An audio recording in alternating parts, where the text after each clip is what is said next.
Hello നായകനാവുന്ന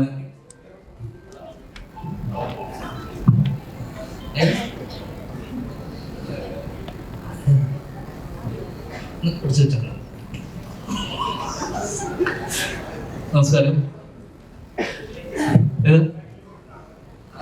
Vishnu നായകനാവുന്ന ഈ സിനിമയിൽ ചെറിയൊരു വേഷം ചെയ്യാൻ സാധിച്ചത് ഒരുപാട് സന്തോഷമാകും തന്നെ അറിയുന്നു. സോറി, വിഷ്ണു കൊണ്ടില്ലാതിരിക്കുന്ന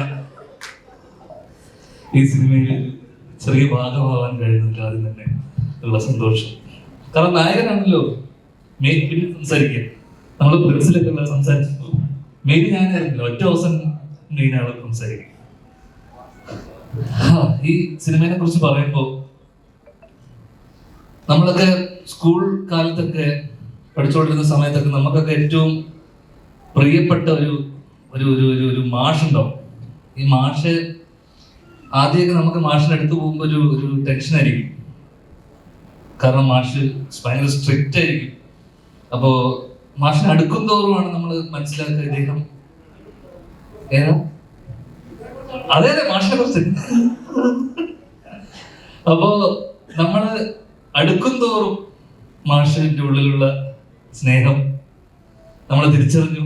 അങ്ങനെ ഞങ്ങളുടെ ഏറ്റവും പ്രിയപ്പെട്ട മാഷ്. കാരണം ഒരു സ്കൂൾ കാലഘട്ടം, അല്ലെങ്കിൽ ആ സ്കൂൾ കാലഘട്ടത്തിലുള്ള കുറെ എപ്പോഴും സ്കൂൾ സമയത്ത് നമ്മളെന്ന് വെച്ചാൽ പിള്ളേരൊക്കെ കളിച്ചു നടക്കും. കാരണം നമ്മള് ലിറ്ററലി കളിച്ചു നടക്കുകയായിരുന്നു. കളിയുടെ കാര്യമൊക്കെ പറയുമ്പോൾ നീക്കൊക്കെ ഒരുപാട് ഓർമ്മകൾ ഉണ്ടാവും അല്ലേ? അപ്പൊ മാഷ് നമ്മളെ വിളിച്ചുകൊണ്ട് വരും, വാ പഠിക്ക് എന്ന് പറഞ്ഞിട്ട്. മറ്റേ മാഷ് നമുക്ക് പഠിപ്പിച്ച് ആ സമയം പിന്നെയും നമ്മൾ തിരിച്ചു പോയി കളിക്കും. മാഷ് നമ്മളെ വിളിച്ചുകൊണ്ട് വരും.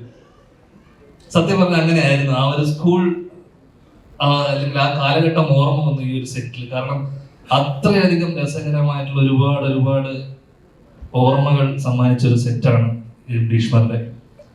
അവസാനമായി മനസ്സറിഞ്ഞ് ചിരിച്ചതും ഈ സെറ്റിലാണ്. ആദ്യം തന്നെ ഞങ്ങളുടെ എല്ലാവരുടെയും പ്രിയപ്പെട്ട മാഷിന്, വിജയനങ്ങളിന് നന്ദി, ഈ സിനിമയുടെ ഭാഗമാവാൻ ഞങ്ങളെ ക്ഷണിച്ചതിനും. കാരണം സത്യം ഞങ്ങള് ഒരുമിച്ച് ഇത്രയും ആസ്വദിച്ചിട്ടൊരു സിനിമ ചെയ്തിട്ടില്ല എന്ന് തന്നെ പറയും. അത്രമാത്രം രസങ്ങളുണ്ട്. കാരണം രസങ്ങളൊന്നും പുറത്ത് പറയാൻ പറ്റാതെ, പരസ്യമായി പറയാൻ പറ്റാത്ത കാര്യങ്ങളായതുകൊണ്ട് തന്നെ പുറത്ത് പറയാനില്ല. ഞങ്ങളുടെ കൊള്ളരുതായ്മകളെയും ഞങ്ങളെ ഇതൊക്കെ ക്ഷമിക്കുകയും കുറച്ച് കഴിഞ്ഞ് ഞങ്ങളോടൊപ്പം തമാശ പറയുകയും നമ്മളെ ഒക്കെ അടുത്ത് നിർത്തി ഞങ്ങളെ സ്നേഹിക്കുകയും ചെയ്ത ഞങ്ങളുടെ വിജയനങ്ങൾ